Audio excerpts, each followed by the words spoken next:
sente ezo either zituwongerako oba zitusuula. Akabadde akaliwo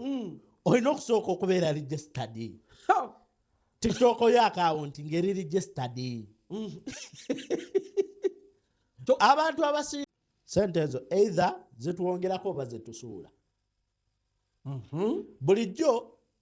head of state anoonya wakwatira mu baana online. Omanyi abaana tuli ku online kuno but we are not streamlined, we are not registered. Sente ne Sanchez agambye omulimu twaguwaddeyo gwagenze anti kati ojja kukyaza Kenny ng'akokola gavumenti bagambe kasuku ng'owedde nga bakutwala yesebo tuwe loginizizo because luli adde tebakulinako access tuwe gaje nga tutwale ku facility yo nga bajja ku ground media bayola computer zonna nga obamanye ground media tukoze tugimazeewo naye wali ku media mainstream bakola bukozi BBS ngevaako Galaxy nati omanyi bakola we batikeni ku Kenny n'empewo osinga kwagala ki mpewo yange kati Kenny aveewo ati ku online wano basobola kikola bali tebasobola katisobye ebyo ebyalo yoyo omukulu Sanchez social media monster okuva wali ku Cookie Promotion abeerawo naffe wano ku Ground TV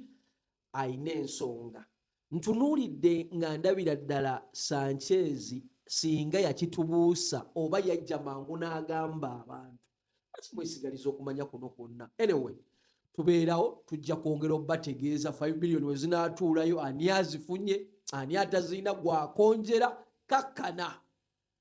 KNMC omusanyusa Kampala mbadde ne social media monster bingi bikyajja. Ground TV 100% entertainment. Tukwaniriza olunaku olwaleero definitely tugamba nti Mukama akyakuyambye okubanga okyali mulamu. Ffe aba enzikiriza ey'obulokole oba eyaki tugamba nti Katonda wa buyinza era abasiraamu bagamba nti mashallah buli kimu kitambula bulungi. Anyway nyongera okukwaniriza ne kugamba nti weebale nnyo weebalire ddala bampita KNMC omusanyusa Kampala definitely tuli wali kuva ku Ground TV. Olunaku olwaleero tuyina a man social media monster, the man himself straight from Cookie Promotions. Ebintu ayina bingi nga bw'okimanyi ebitambula bingi. This man has been here, he's tested it, buli kimu aba akitegeera. So today agenda kuba is expounding more biki ebigenda mu maaso 5 billion zazze kyezikola byonna ogenda kubitegeera. Sanchez yabipakeginze abiina mu bulungi. Sanchez tukwaniriza ssebo ogamba otya ssebo? tewali nesemye nnyo okubeerako wano ku mpewo za Cookie Promotions ne Ground Media Uganda. Just oba empewo yempiseemu naye mpulira sineetereza bulungi. Kansooke ntondere ku basiraamu bange abasiraamu bonna mu ggwanga Ramadan Karim mwebale kusiiba. Eggulo nina akantu ke nataddeyo ne ŋŋamba basiraamu empewo tebakozesa ensobi munywerere ku mpagi. Ebyo bye babagamba mbu simanye eddiini eyagala mulamu nedda, simanyi ojja kusiiba enkaaga nedda. Wamma abasiraamu assalaamu alaikum warahmatullahi wabarakatuh. Erinnya David Sanchez aka Mr. Social Media Monster ng'era neesimye okukyalirako oba okukyazibwako MC Kenny. Tandikira awo ako mbadde sikasubidde akabasiraamu akantu akabasiraamu ayi mpewo nnyingi enkuba ogiraba olege gyokogeddemu ng'olinga yali akayiseemuko. waliwo taliwa yadda ŋŋamba owaayi waliwo anayagala okunjejja nemugamba musiraamu totandika bintu byo bya kisiru nywerera ku mpagi. Naŋŋamba naye mwana gwe nemugaa ennaku 15 nze twakatambulako ekisiibo kijja lumu wetereze guma nze nange nja kukolako nga kiwedde nja kuwa kugambe genda weeyagale. Yo social media monster nga bw'omumanyi Mr. Sanchez agezaako okubanga ate atuwa brief background nga bweri mu nsonga ey'enjawulo. Sanchez bingi ebituleese naye ng'ate olunaku olwaleero twagala kusooka kutunuulirako presentation y'abano be tuyita aba content creator eya okugenda okusisinkana his exes oba the fountain of honor. Gwe presentation yaabwe wagiraba otya? Yeyo gye twali tuwetaaga yeye y'amaanyi kiki ky'oyinza okujogera ku presentation? Anti kati Kenny 5 billion zefuuse 5 billion n'atalina kwogera naye azogera. Eggwanga buli omu alina mandate eyogera ku kintu Definitely. naye mu State House munnange nno kobanga ogenze kusinkana Jenosali Musale they first brief you basooka kuliira mu sina mindset yo gyozze nayo ekiriza kino wenzija n'obusungu bwange bagamba kendeeza ku bagamba ogenda kusinkana omukulu ono ye president wa Uganda head of state oba ono ye Jenosali Musale namba 2 oba namba 3 ng'abamu we bamuyita. nze nonno mbadde mmanyi ovaali obuvi erino Nedda ensonga yammwe kino na kino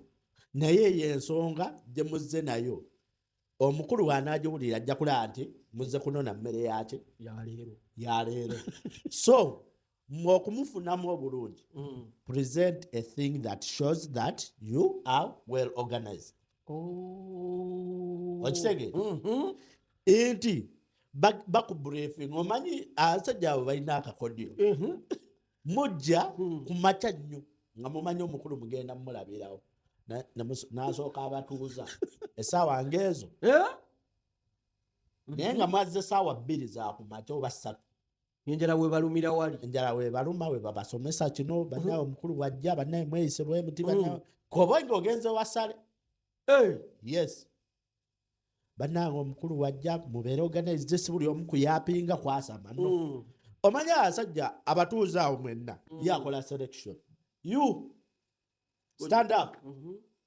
what is your issue you kati if you not well organized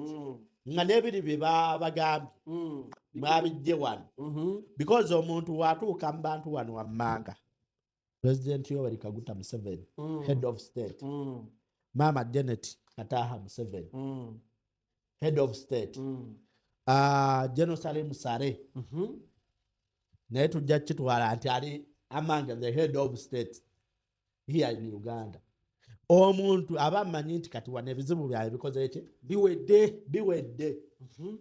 unless nga muri mugamba nti twazenga group era Kenny yakola ki yatwogerera nze sijja kwogera nnyo naye omwogezi w'ekibiina kyaffe oba wa association yaffe kakole ki kayogere ekisinga okuggyako abantu is one nti we batuuka ow'abakulu abo ne muba mwalonze omwogezi nti ye Edwin n'ayogera point 2-3 omukulu oba n'agezaako omukyalenjingamu nabaga bali emabega nedda kati ye aba abalaba eri you have something that you rising what is it stand up wamma omukulu tuli bubi okitegeera kati so tudde ku point y'abaganda baffe presentation yaabwe Kasuku yagamba babayita ne baba briefinga kitemuzza okukola jazz with jajja okitegeera kati jazz with jajja buli omu yali alina issues ze bonna nga we bagenda era ne Sefuko baani bonna babyogera buli omu yali alina point ye Kasuku n'asuulawo ki point nti muzeeyi nze besides ez'amabugu naye ng'olwedde yeekubidde edda ekifo era kyovula mukulu yamuga ojja kudda ku ebyo naye tulinawo akantu kaffe nga ffe baki babuloga association kaffe ketaaga musindika akole ki njake eyake gamba wadde ki badde 5 billion 5 billion. So mwe abali eyo abatamanyi Kasuku yali asakira mwe abaali awo yali asakira ffenna yali asakira babulonga kati awo Sanchez nange wenjagala okubuuliza golowooza ezo 5 billion agenda yaayo yali yaki zajja mangu sente nezi sirabangako mu sako sente zaali zize mangu nga za zeru sente tezinnajja ze baagaba amangu musooka kwogera omukulembeze ne yeerowooza ku luno teyalowooza anti kati wuliriza ekintu kiri bwe kiti tulabire ddala agenda golowooza agenda ki lwaki yazigaba mangu anti ekintu kiri bwe kiti omusajja we yabawa 5 billion weyagaa nti tadde sako yammwe ngitaddemu mwina sako because yagabira mu sako era ebintu bya gavumenti mwina kuba streamlined oba muli ba board oba muli baaki tayagala takyawa kati muntu sekinoomu era omuntu sekinoomu amuwa bibye okitegeera naye bino mbu sako yammwe ngitaddemu ssente kijja bwe kiti nti Kasuku after presenting that thing omusajja nagamba bakoze ekyo mbatadde so sente ezo zigenda ku akawunti ya sako era temmanyi process ya sako byonna akawunti weebiri Sanchez simba wakati yo sako gyeri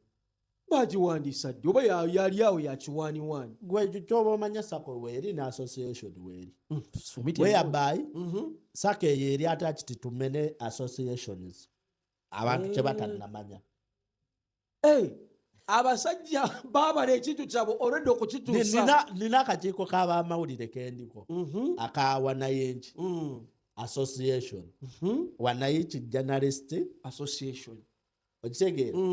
era naidi nina ntambula naye awo wetegesa akasente wandika kuba mukulu eyo saka eyo association erina okufuna kuki kusente kasente ako okitegeera kati agenda nga wogaye nti agenda ki lwaki sente zayanguye is one nange kyenkyebuuza nti kyekya waki state of honor head of state yayanguye okutuwa sente ezo zibaleka wanno ekisooka sente ezo either zitwongerako oba zitusuula bulijjo head of state anoonya wakwatira mu baana b'online omanyi abaana tuli ku online kuno but we are not streamlined we are not registered eno ensonga nkulu soko kiti anoonya wa streamliningira bano abantu we are not registered whereby ng'ogyeko yusiso gamba nti kati internet tugigyeko wa gavumenti weesobola okukukwatira nga gwe tiktoka nga gwe youtuber because togendangayo kweregisteringa mu UCC kyogamba kano kalina license webali naye kati wano mukukwagala ofuna zino ogenda funa license okitegeera kati wano akabadde akaliwo olina okusooka okubeera registered tiktok yo akawunti ngeri registered abantu abasinga buli we mugenda nze mbalaba buli we mugenda owantu ow'amaanyi mugamba mukola sente mufuna sente yes ku YouTube sente weeziri tiktok sente tiktok tesasula here in Uganda but ng'owedde nga bakutwala yesebo tuwe loginizizo because luli ade tebakulina access tuwegaje nga tutwale ku facility yo nga bajja ku ground media bayola computer zonna nga bamanye ground media tukoze tujimazeewo naye wali ku media mainstream bakola bukozi BBS ngevaako Galaxy nati omanyi bakola we batikeni ku Keni n'empewo osinga kwagala ki mpewo yange kati Keni aveewo ati ku online wano basobola kikola bali tebasobola kati so byebyo ebyayo. Yoyo omukulu Sanchez social media monster okuva wali ku Cookie Promotion abeerawo naffe wano ku Ground TV ayina ensonga. Ntunuulidde nga ndabira ddala Sanchez singa yakitubuusa oba yajja mangu n'agamba abantu. Kati mwesigaliza okumanya kuno kwonna. Anyway, tubeerawo tujja kwongera obbategeeza 5 billion we zinaatuulayo ani azifunye ani atazirina gwakonjera kakkana. KNMC omusanyusa Kampala mbadde ne social media monster bingi bikyajja. Sya olunaku lwa Saturday. Ati we ziba za Saturday ng'ate bano requirements ze bagamba okuyingira sako nze ndabanga ebizibu. Zeziriwe. Tini namba togifuniye mu lunaku lumu. Tulina okufuna tini namba okuba mu association. Mpulira. Be a registered member in a bloggers association. Ekyo kiyinza okusoboka. And be a blogger, content creator, digital marketer, social media influencer, ekyo kisoboka. online publisher. Kati kankutemere wano blogger yaliwa. Awo wali obuzibu okudivisiatinga wakati wa blogger naki kikambwe. Abasinga ffenna tugaa tuli ba blogger. Mulimu vlogger, mulimu blogger mu byawulo. Tujja kudda tubabuulire mu nsonga. Content creator yaliwa. Content creator ndowooza namukunnyonnyola. Omunnyonnyonnyodde nga ndaba tetulina ati olaba abasinga mugende ku YouTube ya Hudemaya. Mulabe ebintu byakola. Teekamu Hudemaya. Hudemaya. Olabe ebintu byakola ojja kumanya nti omusajja akola top richest what? African billionaires. Ono atambula yajjako ne wahamu. Content ki? Kulieta. Because ayina ekipya kyakola ki? Kyaleeta. E Uganda mugagga kyasinga. E Tanzania ani aliyo? Okitegeera? Nga tumaliriza. Kati digital marketer. Obeera oyo naye kati by the way content creator naye kuba balina creating marketing. Social media influencer abasinga we bagwa wano.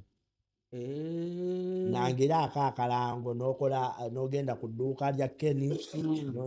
n'olanga business ye. Mpulira. Okitegeera? Then online publisher. Omulaba. Okitegeera? Ground media nina website biki ebyo. Ba Big Eye, ba Howie Bees. Okitegeera? Then kati be a registered member ekyo nakimaze sasula $5,000. Buli member agenda ate tezikuddizibwa. Ate billions. Ate ojja kufuna ssente. Ate bw'oyagala oyingira ekibiina toli member. Bagambe kale beera member ogire ku bwereere. Ebyabwerere si ssente tugenda kuba tuzizaayo. Ngolane mu banka bagamba okugulawo banka waliwo ezisigalayo ku account. Ekyo tokimanyi. Kitegedde. Kati ekyo ekya member ekyetaano temukola ki? Mulimu abagamba abasajja bagenda tubba balamu abantu 1,000 bayingidde. Era billion mu kantu fraternity ekyemmanyi tetuweza bantu 1,000. Batini mu business yaffe temuliimu. Okisege obuzibu bwe tulina is waliwo ba Mickey Bruno K Crystal Panda abakola ekiboozibozi live ebyo.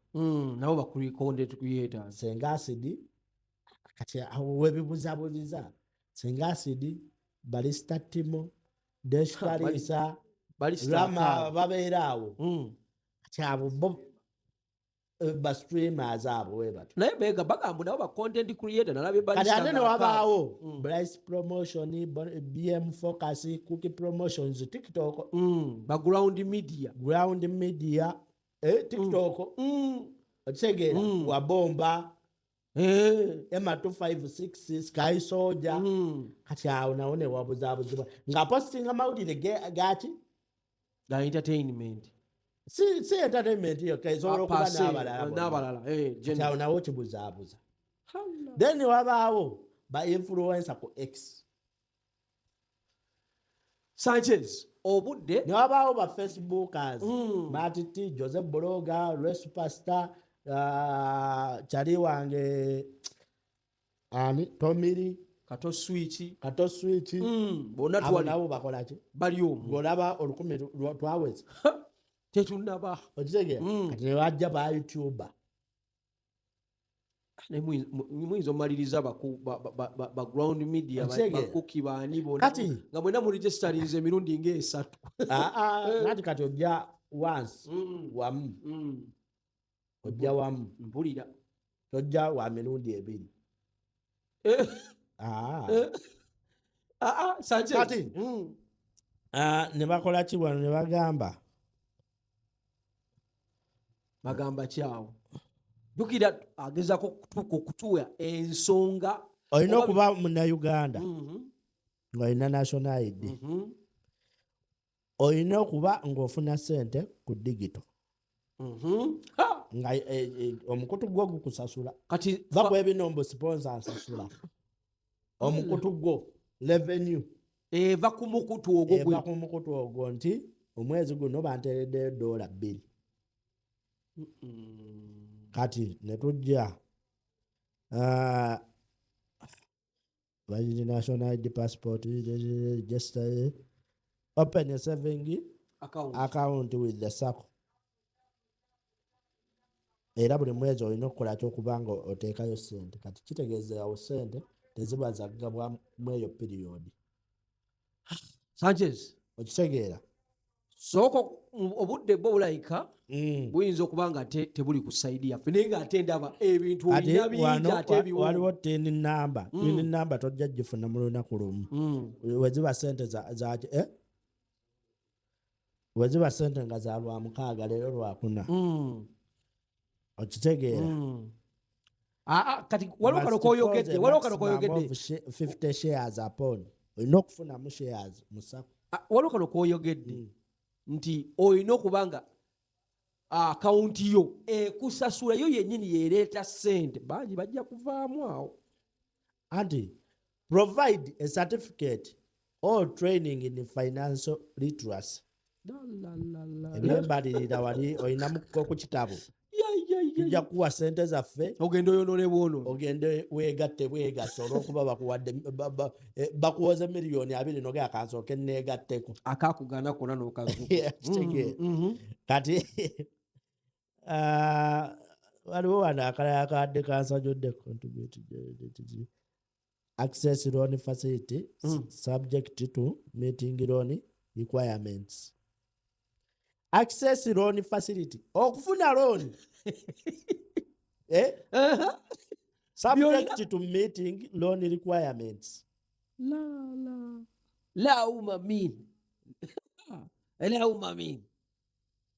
Mumugamba. ekisooka tebalondanga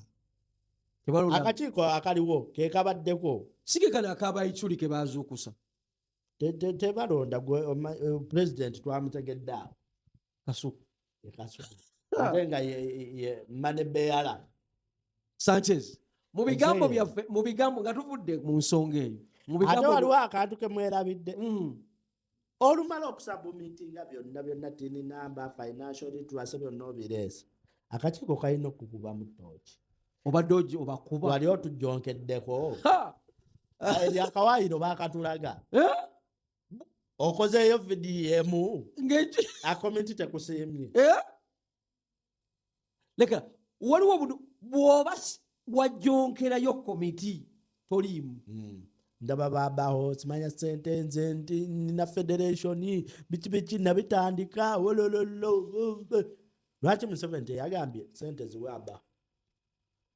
oba abaho present your federation here gwe wenna akayana kintu kiri simple kola association omala ogyekola association onoonye Kasuku ne general secretary we ddu ku mwesigo Ogende osubmitting ebintu. bagala naffe tulina kasako kaffe wemutuuka okugaba ku ssente oba olinayo kati ba tiktok mulina Adija Namyalo mumugambe tulina association yaffe naye twagenza okulaba ssente ziri tuyinza obutakola naye Obutazifuna. ate wona atwogererayo bajja tuwaayo Kati tuli mu bintu byakutuwaayo. muve mu kwogeza amaanyi n'amalala n'obusungu bali story oli wabweru ku kyeyo sente ye Uganda ojagazaaki kadde mwako bali stali ku kyeyo oba Dubai oba bwa yes tomanyi ojja gamba ayogera nga but sente ye Uganda ojagazaaki kakulu nyaako nze kye natunuulidde byonna omulimu gwaffe twaguwaddeyo. Sanchez oyina ekigambo ky'oyogedde omulimu twaguwaddeyo because nze mbuulira muyimbi kyali mu federation alina hit ate gye bali sorry to say sikonjera siki muyimbi kyali mu federation alina hit Sanchez ng'akyayimba ebyaddala ekiriza ne bana abadde bafunayo ku view nedda kati kankugambe when did Sir we yata oluyimba olw'amagezi yes nkimanyi bagenda kunnoonya ng'oggyeko okuva kamwani kaaliwo awo wano wonna atadde luyimba ki olw'amagezi naye Sir atabadde mu federation yajeesonyi no tutwogera gye because naye afunayo akasente mu federation ebbali ekiriza bino byatugamba diwe yali owulira ennyimba ze saawa wa mwana gwe mulirwana njagala nkulabe amon my way togamba eddoboozi baalitwala studio zaggalawo zagenda president yawa abayimbi studio zaali zifulumiza luyimba kyolw'amaanyi bintu bingi olane gye bawa beberabika yakoma ku bintu bingi Sanchez bino byayina nedda tubeere open nze nkugamba facts Sanchez ekituufu kyo kiri nti byonna obiyina naye akadde njagala tudde kubanga oyina ekintu ky'oyogedde nze kinsisimudde mbadde ndi awo nga mmanyi tusanyuse tufunye kasente naye Sanchez agambye omulimu twaguwaddeyo gwagenze anti kati ojja kukyaza Kenny ng'akokola gavumenti bagambe Kasuku oyo who is that please mujeewo aveewo mutunoonyeze ate omanye engeri gye bakwatamu abaana waaye Kenny oluwa gyala tulina bizinesi nina akalango nojja misinde copyright neetereza obulamu bwe waliwo gaayo oyo omunene mu America kubalwapo kyawo ne bafeefe bagiddamu kuwizi waawo sibulirangayo olulala na sente nakakati akyayingiza kati copyright kyekyo kyekola nti ekuwa obugagga obwensibo abaana b'abazzukulu bo Michael Jackson akyayimba tayimbanga naye family eri bulungi kati Maddox ne Michael Jackson ani mulamu oyinza okulowooza nti Michael Jackson ye mufu waliwo n'ennyimba za Maddox we zitakuba tewaliwo ezitakuba waliwo waatayimba waliwo wonna ayimbawo neetuuka muri yo life y'olaba obulamu bwe kikambwe okitegeera so kati ekyo nekikola ki kati kyekimu ne mawulire TV bazifunza mainstream kati online yebadde ekyabalemye kyoyagala okugamba nti bakasuku bano abayimuse content creation bagiziise because kikuzayo ali ku presentation tho kale tujjaga ababa briefings negamba head of state muzeeyi ffe tetukola sente ku online because sente zetukolako obusente bwetukola obutono bugenda mu data wabbeeyi kituufu okitegeera tusaba you negotiate with those companies zitusalireko kuki because tugenda ku promoting ebintu ebirungi ebya Uganda twongere n'okusika abalambuzi baleete sente webali okitegeera that is presentation ayinza okuba yagikola because nze saalaba live bikisaali live ndabye bu clips ayinza okuba yagikola okitegeera gamba ekirala muzeeyi twagala kubeera streamlined ku internet kuno kuliko sente nyingi ate ekula bukuzi here in Uganda percentage y'aba viewers ku YouTube be batono gende Nigeria bangi nnyo omanyi lwaki omuntu akola video wano bukyango otandika omulimu gwa YouTube bameka balina 1 million view ng'oli content okola akantu taliyo negende Nigeria bazikuba gende ne South Africa ndaba gende bazo. Tanzania mwana akola emboozi nekuba 1M noga bano bakola mboozi okitegeera ne Rwanda nayo yakitandise. Yes, head of state yabagambye nti ngenda kuleeta Elon Musk wano ebintu biterere but okujja ku Elon Musk kugenda tuyambirawa anti kyemmanyi nti kugenda kusala internet ebere ya bwagamba goloze jasigalawo nga yo ngate n'ebitundu ebimu ebya Uganda tebinatuuka mu internet egwe nange kati Sanchez senjagala okukakasa wano tugamba zino sente tusuubira nti balunaku olwa Saturday zijja kuba ziguddeko ku account bandimuwa zonna 5 biliyoni gwe mundowoozayo anti babulooka sorry obayita ababulooka tetunkwata naye nga babulooka ba state bo bakubalira omuzannyo bakubalira omuzannyo muzeeyi kasita atakuwa sente enkalu n'agamba bateeke ku akawunti oba zikimi olulala manya ezimu zisigala wowulira bano nti gundi kati nze ndaba abantu bagamba 5 biliyoni batikitoka mutuweeko 2.5 nammwe ba YouTube mutwaleko 2.5 tekijja kusoboka. Lwaki ng'ate bo balaga nti sente weziri sereka kumalamu bantu nawe maama boza Abitex ku sente ezafulumye wano yafunyeko mmeka teyafunyeko 1.5 bamusuubiza mmeka ye babagamba 5 biliyoni inako 1. Eddie Kenzo bagamba yafunye 10 tugende mu logistics tulabe bulungi nnyo 10 zaatuuka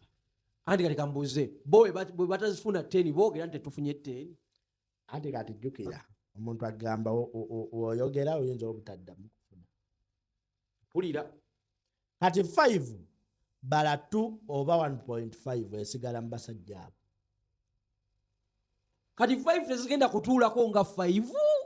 sagezi oyina engeri olagira nazo zino sente kigenda kasuku ku zonna sente bagenda kusooka bamuweeko 1.5 obijja waaso omanyi lwaki bano abaana bakuba enduulu sorry to say munansonyiwa waliwo abasasula waliwo buloko omulala waliwo agiwa omuliro mugiwa omuliro nammwe mufune nategedde muyinza obutafuna ne mu babuloka mulimu abeeryamu enkwe ne basasula bano bakube nabo basobole okufa anti zigenda kujja bwe ziti 5 biliyoni bwe zijja bali bamafiya basigazeeko 2 biliyoni oba 1.5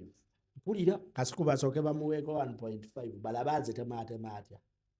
kati bano bankuba mudomo babagaye mukube mwongere balansi oli akola ekyabeere wammwe nabo bamalirize nga omanyi omusajja wanosokoldeko olina akantu koyogedde mwongere okuba ki mudomo ate ffe tubimanyi twabaako kati kakugambe twabaako ewantu federation ne bagenda kufuna sente eya Kenzo bakeera abawuma bakeera Twitter na sente ziri ku microfinance awo ne bagamba abawuma mukole eddoboozi Kenzo sente zatwala obukadde buli obukadde kale let's give an example eri 1 biliyoni bagane tetugenda okukola Kenzo tugenda muwaako 600 kati twagala bino ebina bibeere byaki okitegeera mpulira twagala bino ebina bibe byamwe bibeere byawuma kati wali Kenzo ne basooka bamuwa 600 bamuwaayo ebina okitegeera mpulira kati nga babaze nti wuma eno webyo ebina tujja giwaako ebibiri oba ebisatu mpulira owulira kati wuma neekuba nnyo genosale ofiisi batubaja nezijja wali mwe abamawulire mukomye ku egyo oba ku egyo kibadde mawulire tulinyiriddwa nnyo sanje sokono lwaki tulinyiriddwa nnyo mu mbeera bweti owulira kati ne bapromota nabo ne bakuba olube abayimbi mubawa mukya sente nga ffe baboosi baabwe fe ababategeka waliyo buloko omulala ali mu baki bapromota Bana. kati bapromota nabo omukulu wabayita bajja nosale nga naye abatemera nga babawunsa bajja gwe wetegereza emizannyo gitambula gyonna era kati ogenda kulaba wano wammanga babawunsa nga bavuddeyo babadijje abamawulire mwabawadde abayimbi mwabawa fe badijje temunnatuwa gwe teekawaago okitegere kati Kasuku kwezo 5 agenda kusooka bamuweeko 1.5 kati bano babagaye mugiwa omuliro Kasuku yagabye bubi ssente mwe temwafunye kekakodo nabatandabala bakaba amaziga kati zino balansi abeere wammwe nabo bagiwa omuliro kyembuuza nabo bamaliriza babawadde oba babawaayo naye si zonna 1.5 ekitegeeza zino 5.5 zino 5 billion si 5 billion nga bwe bazigamba mu picture kiri mu kifu lekerawo 5 billion ziri mu picture anti Museveni wakola okunoonyereza aba ajja kukwata abantu bangi kyovola abano tebasobola kugamba nti tebaatuwadde nabo basirika bagaera baatuwadde 5 era minisita gundi weebale nnyo gundi weebale nnyo gundi weebale nnyo woyogeredde wano nti omwana akola apu y'enguzi oyo tasembera abaana bangi abakola tekinologi wano baali balabye Museveni abakola ebigattako ku ggwanga lino baali balabye Museveni lwaki babakuba ekikono osooka lwaki olina kusooka kuwaayo ka kickback kibuuzo lwaki abo bakola ebyamaanyi bo waliwo n'omwana ng'ajja kugamba nze nakola eddagala lya kansa sirabanga mukulembeze naye njagala kulaba mukulembeze oti bamusembeza amasannyalaze ga bbeeyi nina engeri yokukola ki yogakendeeza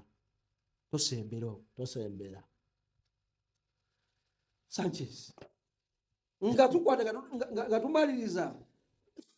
kiki ekyetaagisa okubeera mu ssako y'abasajja bano kuba ndabira ddala nga kijja kuba kizibu oba olwedde muli mwetegese dda okuba nga mukwata akasente ng'abantu abalala tebamanyi kiki ekyetaagisa bangi boogera sente za simanya sente Natasha Bawuluwa bano sente waziwadde Nuupu tebalina kyebaali bakozeeko kigatta ku muzeeyi biki okitegeera sente nze kyemmanyi ng'oggyeko ttiimu ya Bebekulu wemba nsobeza mu ntereezeemu ng'oggyeko ttiimu ya Bebekulu eyakola mu kampeyini ndowooza yetannafuna sente ate nga nazo zijja oba nga zajja nga waliwo akyazigaanidde buli muntu eyakola mu kampeyini bamusasula teri atoma ttiimu etannafuna sente zammwe either zajja nga wakyaliwo azikwatiridde awo ng'akyanoonya engeri yakuzitematemamu naye mwe baramu abagamba ebiki no please stop those ebintu ebyekisirusiru bo bakwata dda kasente kaabwe babasasula abakola mu kampeyini ne zino ate nabo era muzeeyi yaligambye abali wano nkozeeki zino 5 billion nziwadde naye olw'okuba yamala obbasasula kati atiraaji kati oba oli wa Nuupu oba oli waki atiraaji 5 billion bakutereddemu awo bakuteeredde wano kati gwe ayogera akola vidiyo avuma Kasuku ekisooka nze kyemmanyi sooka oyingira association okayanire munda kyekyetaagisa kiki kyenjagala okumanya Sanchez obukwakulizo bungi naye ndaba obumu buyinza obutasoboka buliwo gwebolajja kusoboka kiba kigambibwa nti sente zituulako ku akawunti Saturday ng'ate bano be bagamba kugenina Sanchez ng'ate tuyinza okuba tugakakasa ezi zino wammanga TVs ne radio station abantu abakyalako abakonjera gavumenti baba tujjaga nti bakolera gavumenti bennyini baba bantu ba gavumenti so bali abaali bagikonjera tebakyabakyaza era ogenda okulaba nti gundi bamubaninze tagenda kudda kukulabikako ku mpewo abo tebakyankyaza ng'agamba nze munnaye tebakyankyaza ku mpewo eyo lwa nsonga ki odevaawa eva eri waggulu order from above. Nti omusajja asooka n'akwata bw'ati n'amanya mainstream yongiina naye bano aba online bannumya omutwe mbateze katego ki mbakoze ntyo babatabwe nti nga nange mbalinamu 5 kazibwe kapa alina ekintu kyayogera n'oyo Ian owazungulu yafuuse MP w'e Nakasongola waliwo ekintu kye baayogedde naye nga ffe ba content creator tujjaga kale ba content creator twakibuusizza amaaso the so-called content creator nti omusajja after okuinjectinga 5 billion mu sako tayazibawadde bwereere Sanchez nze KNMC Sanchez tuina Edwin Ground TV Ground Media Cookie Promotion tuimuka buyimusi Cookie huyo ogenda bugezi bwe nokwata ka sente ko ogenda ne wegula sente sizabwerere sente zirina okusasula kale ke kabadde ka bait ke kanyeebwa kanyeebwa media houses zino zaali zikola ebintu byazo CBS ebeera n'ekimeeza baani bakyaza abantu saawa eno bikyaliwo after CBS asobola okuddamu n'etegeka ekimeeza kase baamala ogiggalawo tekyasobola bukedde weba tebagigaye ti gundi oyo tomuzza esobola omuzza tesobola NBS kati luli 2021 bamanya nti BBS yesinza okulaga Kyagulanyi omuwa airtime NTV ku luno byadde bikyuseemu 2025 NTV yasigaddeyo natuwuliriza omusajja gamba ku license ne ku Kyagulanyi londako abaana isika license kale ate gwe wa YouTube tajja kukugaa nti ku license n'akawunti yolondako because takuregulatinga gw'obadde okuba live nga bw'oyagala gwewa TikTok okuba live nga bw'oyagala Kyagulanyi ali eno Kyagulanyi ali eno tekikyasoboka okitegeera ate n'ekirala abakoledde NRM baali tebasobola bagamba nti mujje mukolere NRM ku bwereere oluno babayina ku bwereere sigamba nti yoba omanyi buli we bakwata omuntu naddala nga oli mu fraternity yaffe ne bakutwalako ku ssemwanyi ne bakutwalako awo ekibuli bakubuuza ekintu kimu Kyagulanyi akusasula mmeka kibuuzo nti tewali ofuna sente mmeka lwaki omufiirako lwaki tokola byaffe ovaayo ogonzi okitegeera kati okulekamu that gundi because abantu bajjaga wasaze walidde biki bajja kuwaayo kati katokeni miliyoni 2 okitegeera naye wano ku Kyagulanyi okola ku lofiti tewali kasente era okera bukezi nogulawo page yo biki nogagenda kukuba live ekiyinza okukulemesa bagana okukusiima ku kitebe ekavule awo okka naye ebisigadde tolina buzibu kati gavumenti awo nga bweyagala okukwata bano abaana abakolera oli ku bwereere lwaki eno bakola ki kigazi era ba TikTok abakoze mu eno campaign siga nti badde bawagirani NRM before bati bwe babaddeyo kasente ate nga balaba balinamu ku mirembe kati mulimu n'abamu bafunyeyo ku connection nti we bamukwata alina gwakubira naga kati mpagira ki government you get my point Sanchez nga tugenda zino ensonga njagala kumanya byetaago ki bye nina okuba nabyo nganza omuntu sooka oline mukaawo nga lero nagenda ku byetaago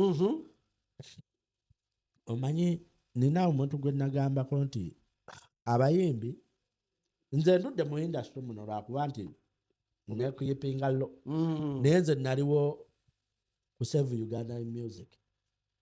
nali mbiraba bwendi bamoze we batandikira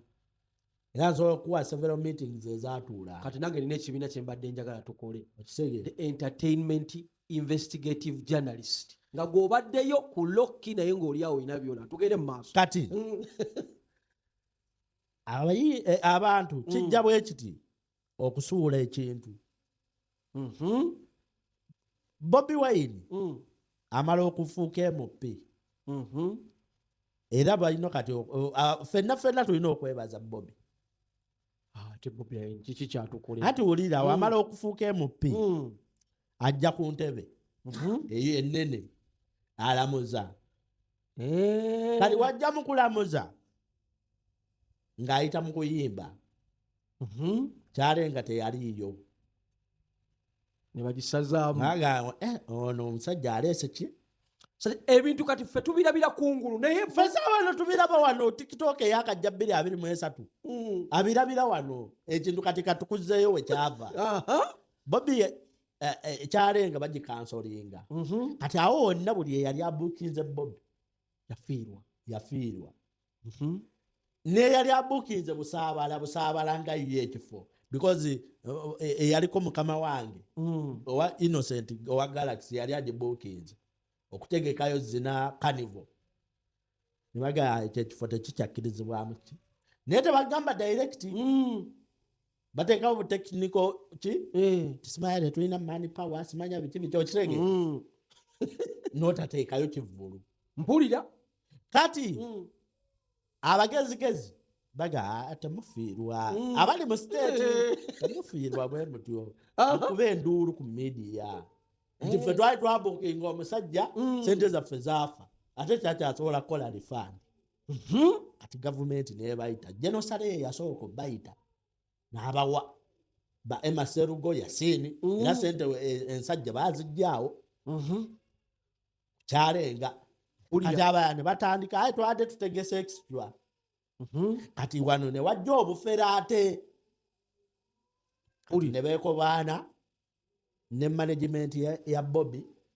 n'omukulu yennyini Bobi nti waayi nguza lisiiti nti nali nkutegese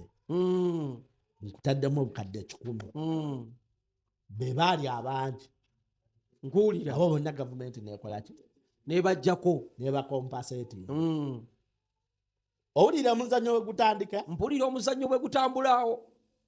kati bavaawo covid ajja accidental era babuloka ngaawo bamanyi amukubendere nti mufiira mu mayumba abayimbi ebintu bino biri planned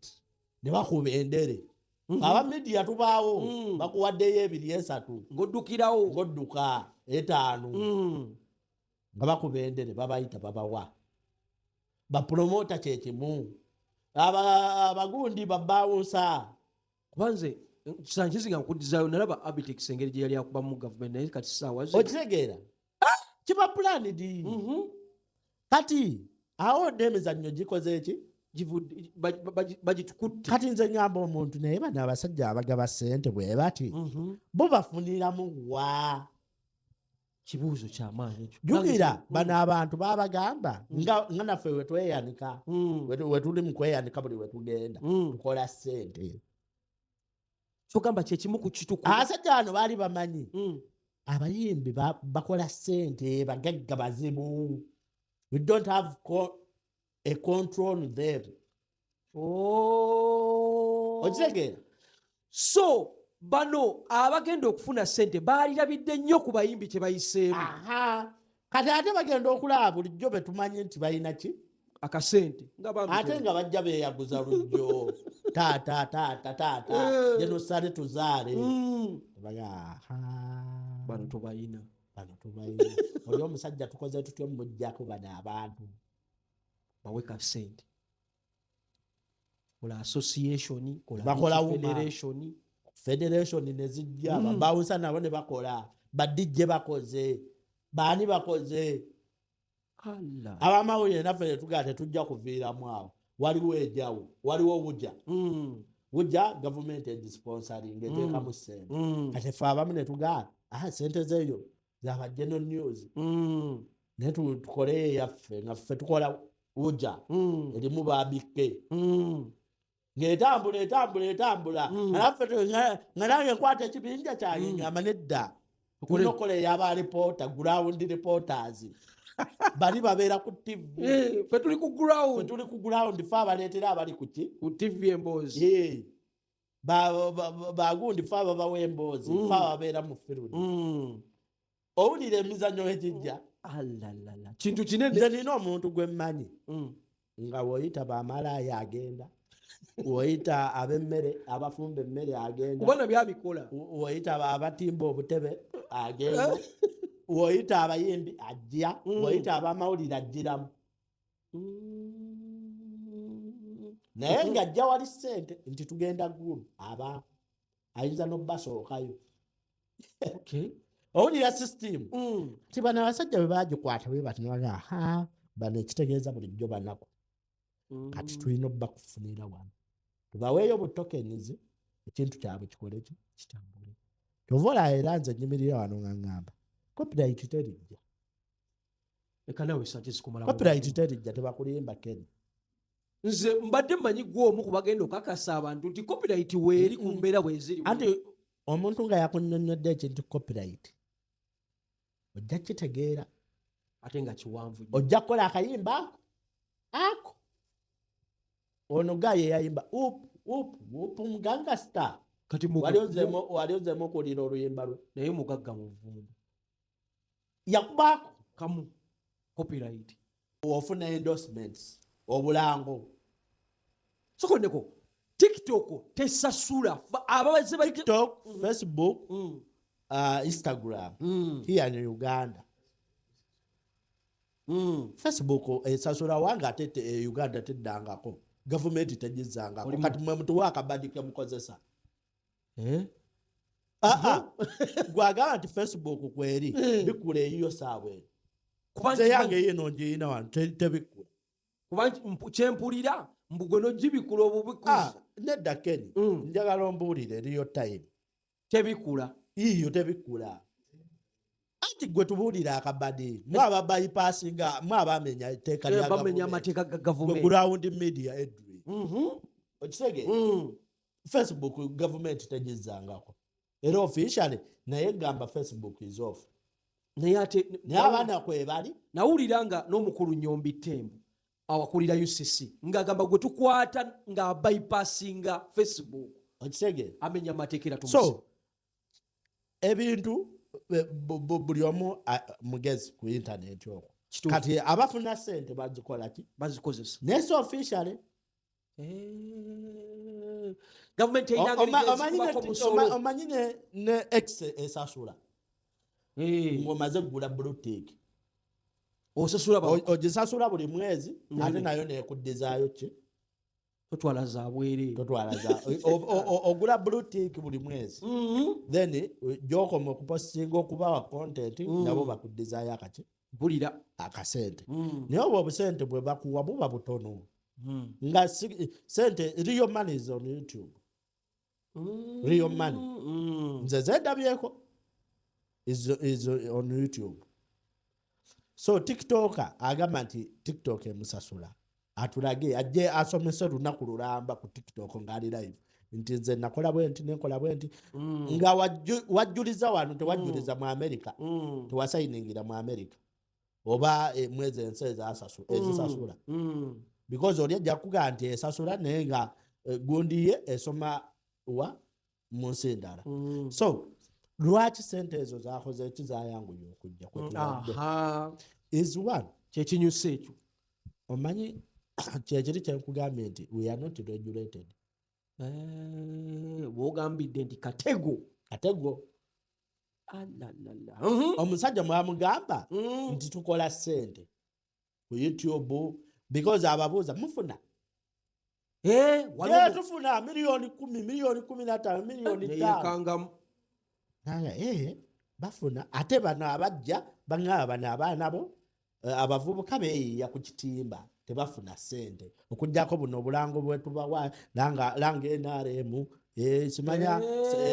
sponsor bwati agambye mu posting mu mentioning nakuwaayo akakadde. Kitegeera kati gavumenti oli omusajja mugezi we muba mufuna omusolo gwanyu mugusasula wa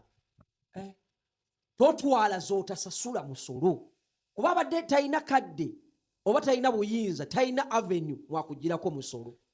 omusolo aguggyako naye agugirako mu makyolokyolo kati nti mu banka okitegeera okutransfaringa ku simu dola akawunti tu okitegeera mu process eyo eya YouTube abali talina direct okitegeera kati gwe wa TikTok wakugirako omusolo ku data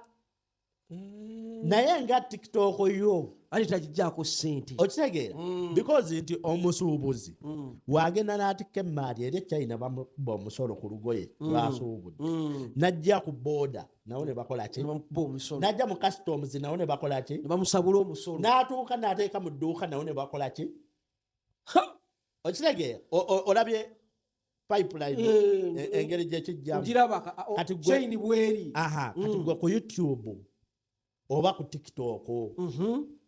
obulango bwofuna ng'ogyeko nti nkutema wali ku data gwe owa YouTube ng'ogyeko ziri z'okola withdraw okitegeera nti kampani yo for example bisaso media esasulawo omusolo buli mwaka is it registered gundi egimanyiiko URSB mu URA ejoli abasinga tulina YouTube twafuna tini numbers but bameka abasasula omusolo. Sanchez kyoyagala okugamba nti ono yeeyita content creator YouTuber naye nga tunagenda ku content YouTuber kufuna kukola ki ani content creator mu Uganda kuba nze ntunula bwe nti ndaba buli omu akaaba alinga agamba nti nze content creator nzaani ngenza okulaba abasajja bali bweru bali eyo bakaaba amaziga ge batalabangako mbo be ba content creator. Anti content creation alimu ebintu bingi kati ife okuinterviewinga Ken nejja nekukyaza oba nokyaza it's content but it's not content creation. Kera kumacha ogambe kati nze njagala kubeera specific mu bimera ekimuli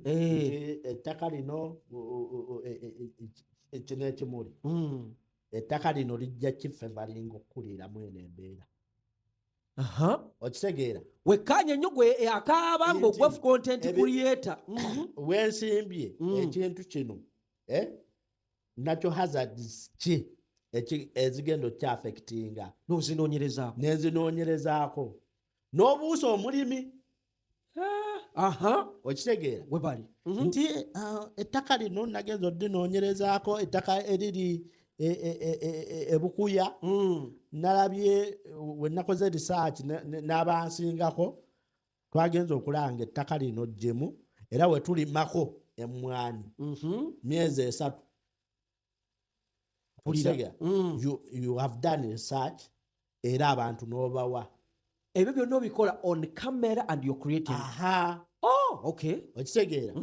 nti noonyeza omulimi asinga besides that nti omanyi e Uganda tulina abaana abakola technology YouTube obalaba nga waliwo abapostings oba Sanchez abantu bagamba tebabiraba ebyo bibi buli wamu abaawo abalaba oba babiri oba basatu bw'oba obawadde content wo gweoba obawadde era ojja kumaliza oli omuntu kangende ku YouTube kuno kuliko omuntu alina omusomo ogusomesa okulima yoyomu ate naye ojja kusanga alikomendinga owokubiri okitegeera waliwo omusajja alina ekintu kyeyagambye abantu bonna abagenza owa Museveni bw'okwata vidiyo zaabwe buli muntu ojja kusanga bawadde bawemula so Museveni bwe yasinkanye bawemuzi kadde mwako Museveni yasinkanye bawemuzi bereere kyokka nga waliwo abaana abali ku zi universities eyo abakola ebyamakulu nga bakoze buli kimu okulaba Fountain of Honor tebamulabangako mugamba nti muzeeyi twakoze ka app nti okulwanyisa enguzi eno twakoze ka app bwekati ne bwekati bwe tukakozesa wano mu system enguzi ejja kuba ogirwanyisizza abo bo tebalaba fountain tebalaba Museveni kuloza nkizo ki bano kye bayina ekibanguyiza ennyo anti kyekiri kyenkugambye bulijjo anoonya wakola ki wabakwata ku mukono watukwata ku mukono anti kati ekiriwo kiriwo ekiti ekisooka woba ogenda kusinkana Museveni oba genosale naddala ng'oli w'amawulire expect these things wammanga nze omulundi ogwasooka okulaba genosale it was in covid baatugamba omanyi wabaayo babbulooka ab'amawulire omusajja abeetaaga obbalaba basi okitegeera baagala obbalaba naddala bwe ba youtube abantu bemukyaza kati kumbe y'omusajja alina puroguramu ze life program ayagala kuyisaawo okitegeera you have oyina stop promoting your country as a bad country ensi gyogereko birungi that is number one be patriotic kibasooka okugamba are you patriotic video ki gye wali okoze ng'ogamba nti ensi yange ki nungi okimanyi nayo content creation tambula kulaga bannayuganda how Uganda is beautiful kati gwe ali ku TikTok ali ku YouTube Sanchez akulaga oli content creator omala budde zensonga tuli Kampala wano tukayana twatambulako ne ground media oyo ne tutuuka ye Karamoja wa mu kutambula natugane tunoonya ki e Kampala ene ttaka ggazi wali emirembe but tuli Kampala twenyigiriza okitegeera so show the beauty of Uganda part of content creation laga ebirungi gavumenti byekoze part of content ye mission yaki gwoba obadde olowooza mbu biliyoni 5 za kusaagirira oli eno ogamba nga Makindye ekkubo eritali kkole naye ng'oluguudo okuva Nakapiripiriti paka Kabongo square miles mpanvu lukole but teyali alwogerako gavumenti emyaka 4 gyemazaawo ekoze olwo oluguudo nti gavumenti emyaka 4 gyemaze edda ogenda obugenze Karamoja nti okutandikira mu area bweti paka mu area bweti nga bagamba mustopinge wano for 3 hours not in the next town amasasi ganyooka okitegeera no one is promoting that kati bebana abakulu bebakola ki bebaliko bebaagaza ebife netagenda kireeta direct mususa okukyaza abantu abakonjera gavumenti nze njagala ombuulire ng'oggyeko ku media